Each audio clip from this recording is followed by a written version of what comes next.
दिल्ली समेत देश में कोरोना योद्धा डॉक्टर कोरोना की चपेट में आ गए हैं। दिल्ली के सर गंगाराम हॉस्पिटल में 37 डॉक्टर कोरोना पॉजिटिव पाए गए, तो दिल्ली के एम्स में 35 और वाराणसी बीएचयू अस्पताल में 17 डॉक्टर कोरोना संक्रमित हो गए हैं। संक्रमित हुए कई डॉक्टर्स कोरोना वैक्सीन की दोनों डोज ले चुके हैं। देश में एक दिन में कोरोना के 1,31,000 मरीजों की पुष्टि हुई है, जबकि 24 घंटे में 780 मरीजों की मौत हो गई है। महाराष्ट्र में एक दिन में सबसे ज्यादा 56,000 केस मिले हैं। बेकाबू कोरोना पर महाराष्ट्र सरकार ने कल सर्वदलीय बैठक बुलाई है। बैठक में प्रदेश में लॉकडाउन लगाने पर फैसला लिया जा सकता है। कोरोना के बढ़ते संक्रमण पर यूपी सरकार का बड़ा फैसला। सरकारी प्राइवेट संस्थानों के लिए नई गाइडलाइन जारी की है। सरकारी आदेश के बाद रोजाना 50% लोग दफ्तर आएंगे। सीएम योगी ने कहा कि रोस्टर बनाकर गाइडलाइन लागू किया जाए। यूपी के 4 शहरों लखनऊ, प्रयागराज, वाराणसी, कानपुर में यह व्यवस्था लागू होगी। कोरोना के बढ़ते संक्रमण के चलते मजदूरों का पलायन फिर शुरू हो गया। ठाणे से सैकड़ों मजदूर अपने गांव की ओर निकल पड़े हैं। यूपी बिहार के मजदूर अपने घर लौटने के लिए शहर छोड़ रहे हैं। सैकड़ों मजदूर ट्रकों और बसों से घर लौट रहे हैं। मजदूरों को डर है कि लॉकडाउन लग गया तो पिछली बार की तरह कहीं शहर में ही ना फंस जाए। महाराष्ट्र में कोरोना संक्रमण के बढ़ते मरीजों के बीच लापरवाही की तस्वीरें सामने आई है। मुंबई से ट्रेन में चढ़ने के लिए लोगों की जबरदस्त भीड़ दिखी।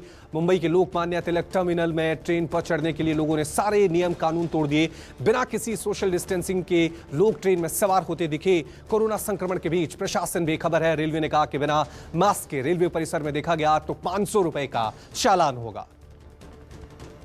उधर बिहार में भी कोरोना का कहर बढ़ता जा रहा है, जिसके चलते सरकार ने सभी स्कूल कॉलेजों को 18 अप्रैल तक बंद कर दिया है। साथ ही 30 अप्रैल तक धार्मिक स्थल भी बंद रहेंगे और प्राइवेट दफ्तरों में सिर्फ 35% कर्मचारी ही काम करेंगे। इसके साथ ही कोरोना को लेकर आम लोगों के मूवमेंट पर पाबंदी लगाई गई है। प्रदेश में 30 अप्रैल तक अब दुकानें शाम के 7 बजे तक ही खुलेंगी।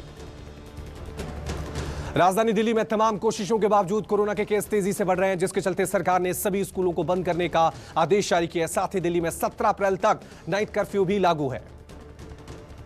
देश में बढ़ते कोरोना मरीजों के बीच मुंबई, गाजियाबाद समेत कई जगह से वैक्सीन की भारी कमी की शिकायत मिली है। मुंबई में 71 में से 25 प्राइवेट वैक्सीनेशन सेंटर बंद हो गए। स्वास्थ्य मंत्री डॉक्टर हर्षवर्धन ने वैक्सीन की किल्लत पर नाराजगी जताते हुए कहा कि टीके की कमी पर सवाल कहां से और क्यों उठ रहे हैं। राज्य को लगातार वैक्सीन सप्लाई की जा रही है। वैक्सीन की कमी पर राहुल गांधी ने पीएम मोदी पर निशाना साधा। कहा वैक्सीन की कमी गंभीर समस्या है। उत्सव नहीं, अपने देशवासियों को खतरे में डालकर वैक्सीन एक्सपोर्ट करना सही है क्या?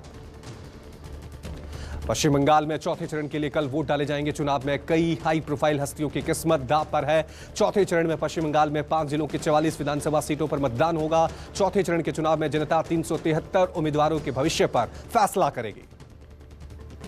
चुनावी दौरे के बीच गृह मंत्री अमित शाह आज ममता बनर्जी के गृह क्षेत्र भवानीपुर पहुंचे और घर घर जाकर बीजेपी के लिए वोट मांगे। भवानीपुर को ममता बनर्जी का गढ़ माना जाता है। यहां अमित शाह ने लोगों को पर्चे बांटे और बीजेपी को जिताने की अपील की। अमित शाह ने 3 चरणों की 91 में से 68 सीटों पर जीतने का दावा किया है। बंगाल जीतने के लिए बीजेपी ने एड़ी चोटी का जोर लगा दिया है। बंगाल चुनाव के बीच कल पीएम मोदी सिलीगुड़ी में एक रैली को संबोधित करेंगे। पीएम मोदी ने कहा है कि बंगाल में बीजेपी की सरकार बनते ही बंगाल को केंद्र की योजनाओं का लाभ दिया जाएगा। बंगाल में दीदी नहीं, बीजेपी विकास करेगी। मुंबई पुलिस के निलंबित पुलिस अधिकारी सचिन वाजे को मुंबई की एनआईए कोर्ट ने 23 अप्रैल तक न्यायिक हिरासत में भेज दिया है। सीबीआई ने महाराष्ट्र के पूर्व गृह मंत्री अनिल देशमुख के खिलाफ मुंबई के पूर्व पुलिस कमिश्नर परमबीर सिंह के भ्रष्टाचार के आरोपों के सिलसिले में आज लगातार तीसरे दिन सचिन वाजे से पूछताछ की। जम्मू कश्मीर के शोपियां में आतंकी बुरहान वानी का चचेरा भाई मार गिरा। बुरहान वानी का चचेरा भाई इम्तियाज शाह गजवाए हिंद का कमांडर था। सुरक्षा बलों और आतंकियों के बीच शोपियां में कल से ही एनकाउंटर चल रहा था। त्राल और शोपियां के अलग अलग इलाकों में हुए 2 एनकाउंटर में सुरक्षा बलों ने 7 आतंकियों को ढेर कर दिया। शोपियां में 5 और त्राल में 2 आतंकी मारे गए।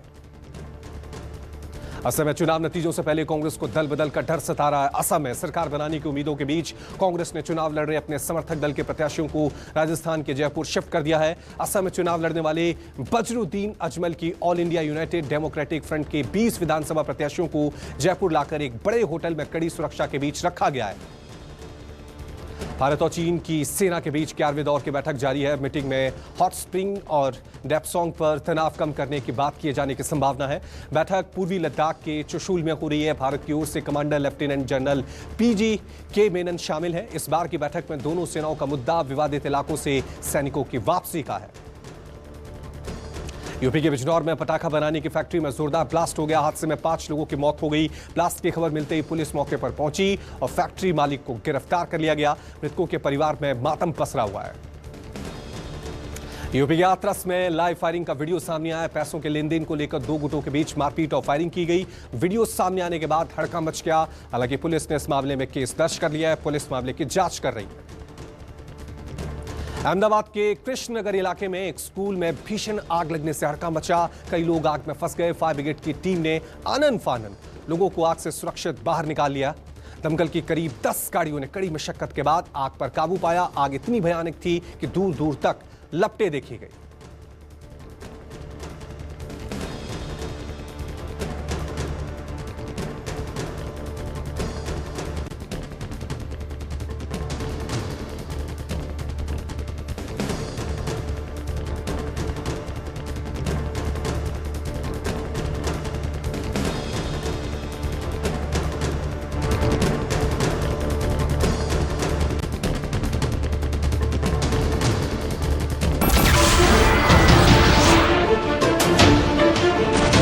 नमस्कार, मैं हूं मानक गुप्ता।